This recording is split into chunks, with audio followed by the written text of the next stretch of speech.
Egba mi va do Alavagnon le Volta region. Balasi mekle Togbi Kunde sikanya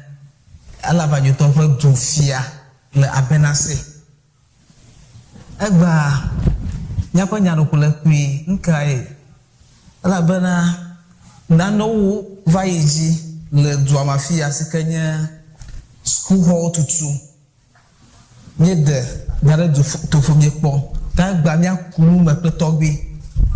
ali o jagba wo ni a tu school wa jiru ape gade lema alo yevu pe nana lema ta nye nyapa nyaka madro mamiele egba ta nko nyenye Christian na diabo alo civist nye nkonye ta Togbi ways over Epaniba TVJ yo afimi ayo na ajire Medima dozo zonami. Temia pe fiagan. Togbe gan tejin Atakra Adrelia. Penkome.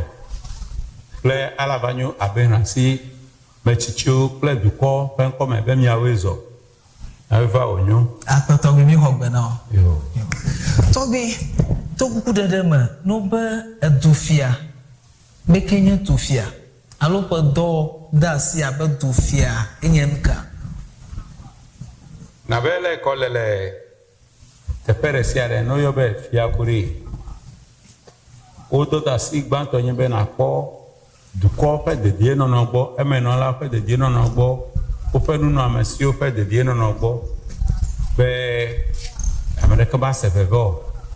e ne nana do tarala wa kpogbo be ihehun ti fafa wa duko me vio ple amebubu odome ya no ina unti fafame jo apa Togbi le jinu be ado me vai abe efeame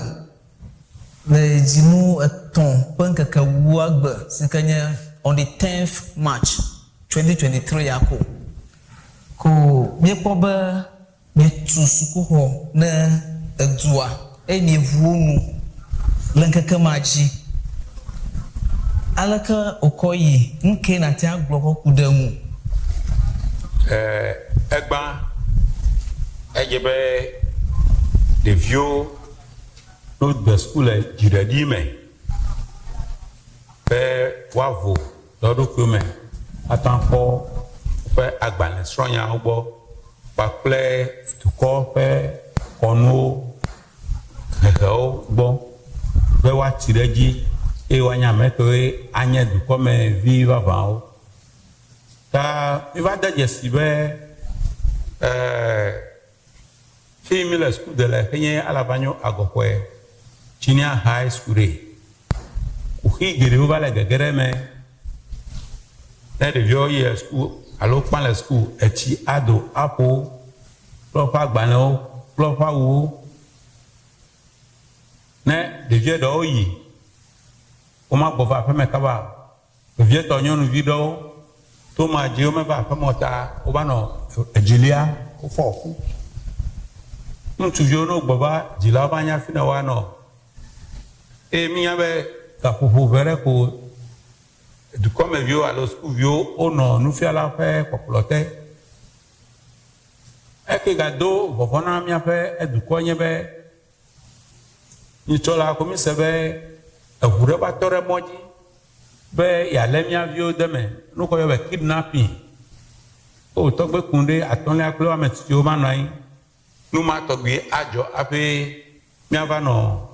jidudu yo be ne gere me ne va di de biona mi o ah me so plenya ameti o ple du comme vio la pe plegbe be mi atu junior high school de Alavagnon Abenasi lefi e mi ba po school jikpola o pe ta to le hokwe e o da sede jinami ma to na jidudu won ku me po ko be jidudu na ba to school honami jidudu me le baba data mi wo pepe e duko doebe mianto mianto school na mi avio le Alavagnon Abenasi na jidudu va kwere mian la enyo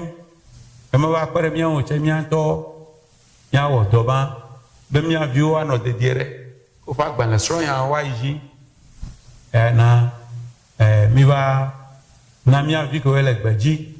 abobore mi do yo be asanit mi ko ro pan kume o po jijo nto o joga ameyo ke la pe o asido carpenter mason o nyonu nto tikula alabe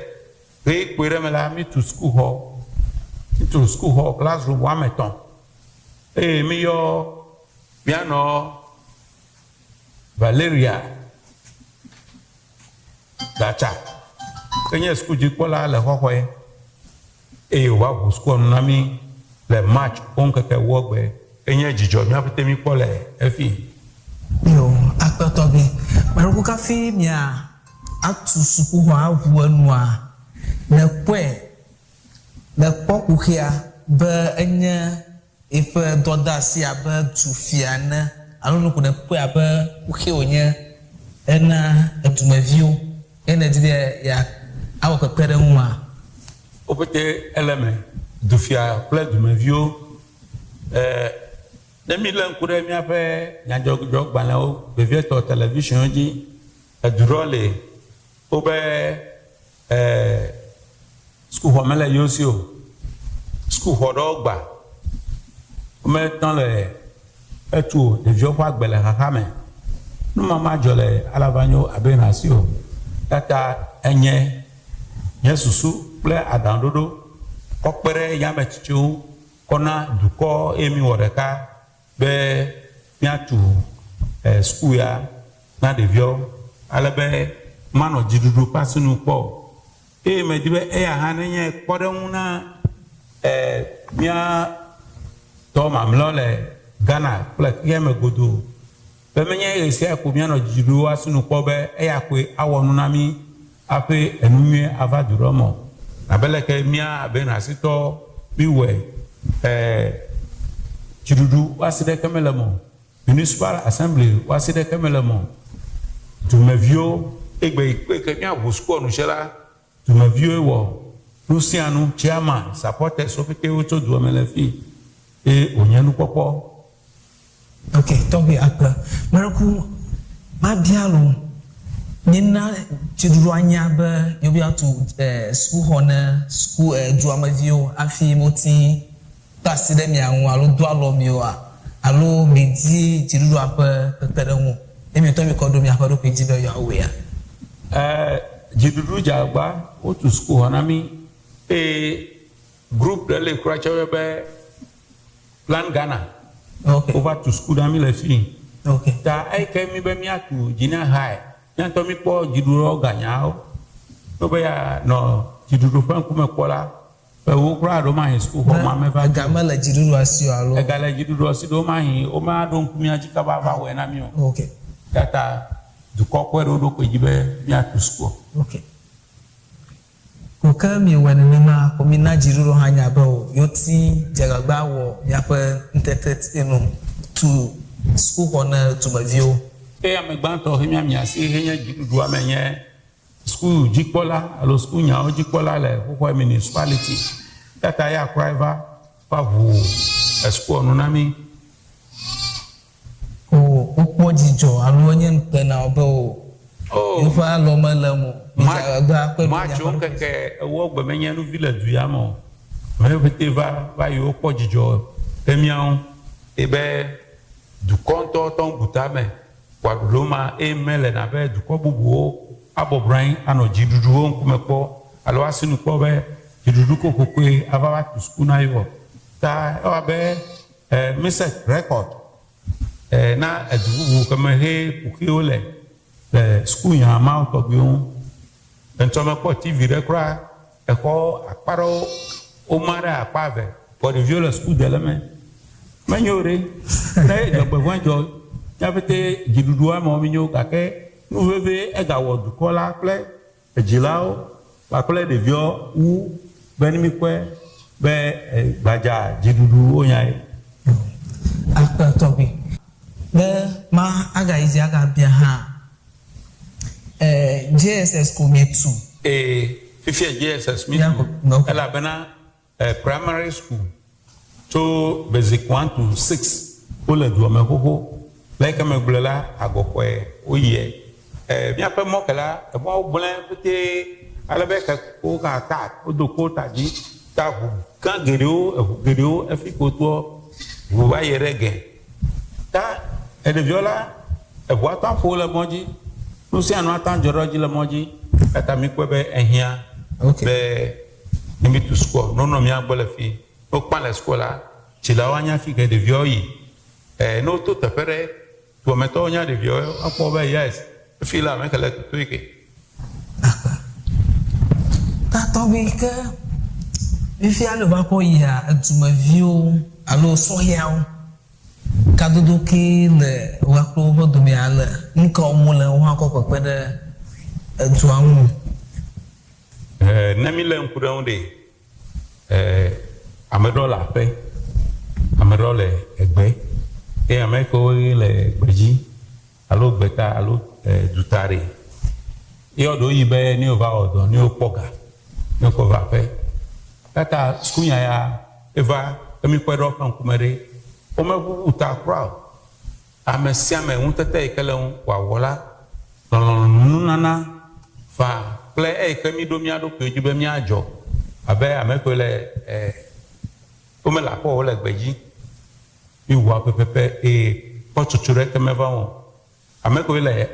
alava nyo abe nasi duɔ me wonye sɔhewo tse ɖetugbui kple ɖekakpuiwo kpakple ame tsitsiwo gɔ hã wokpe ɖe míawo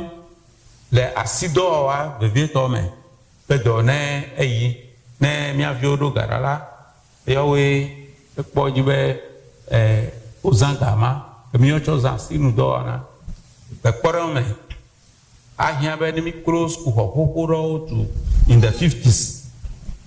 menye mía vi kewo le gbedzi va klo sukuxɔ ma o mía ŋutɔ míaƒe kapintawo ya woe li axɔ gbagba ma kple pete park nu sia nu fain edodzedze egli ɖoɖo kple numawo dukɔmeviwo kewo nye mason nyɔnuwo ku tsi na wo wolɔ ke ya woɖo gliwo pete plastering wiring kple numa pete dukɔmevi kewo le aƒe la ya wowɔe ke mía nɔvi kewo le gbeta ɖe ɖoko do ŋusẽwo kple woƒe ga no yi dɔme woadi nuɖuɖu ɖe akɔ do dzidzɔ na wo be yawo tse woƒe lãme ne wokpɔ ŋusẽ ne wòa dɔ nenema le. Tɔbi akpe meku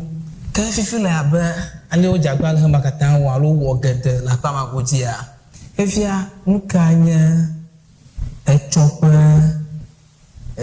ŋutinya alo dɔdeasi ke abe tsɔmenya hena dukɔa. Dukɔ le mɔ kpɔ be dɔ ɖe sia ɖe he míakɔ be he nye ŋgɔgbe yi dɔ yi ke gɔmesese nyuietɔ le ŋu la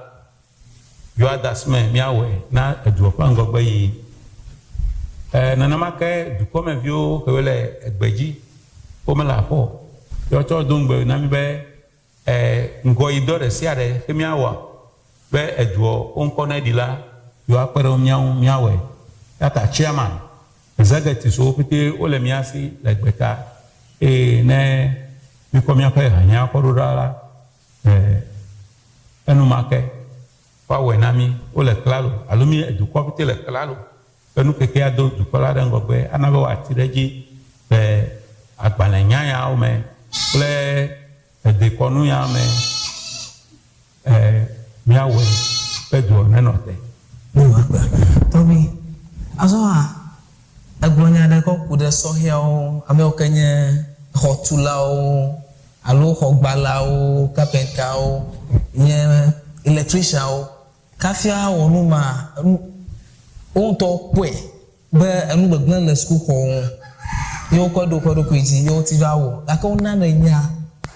woka to na wo be enu ye woti va wɔ nye alo wo ŋutɔ kɔ ɖo ƒe ɖokui dzi tso ko bo nusẽ le yo si alo yekpɔ be sukuxɔa gbegblẽ ta yewoawɔea. La va nya be na si le fi ɖe mi wɔ dudɔ ta ne dudɔ yi xe ɖo ɖe alo kpata edze be mi wɔ dɔ ɖe ɖe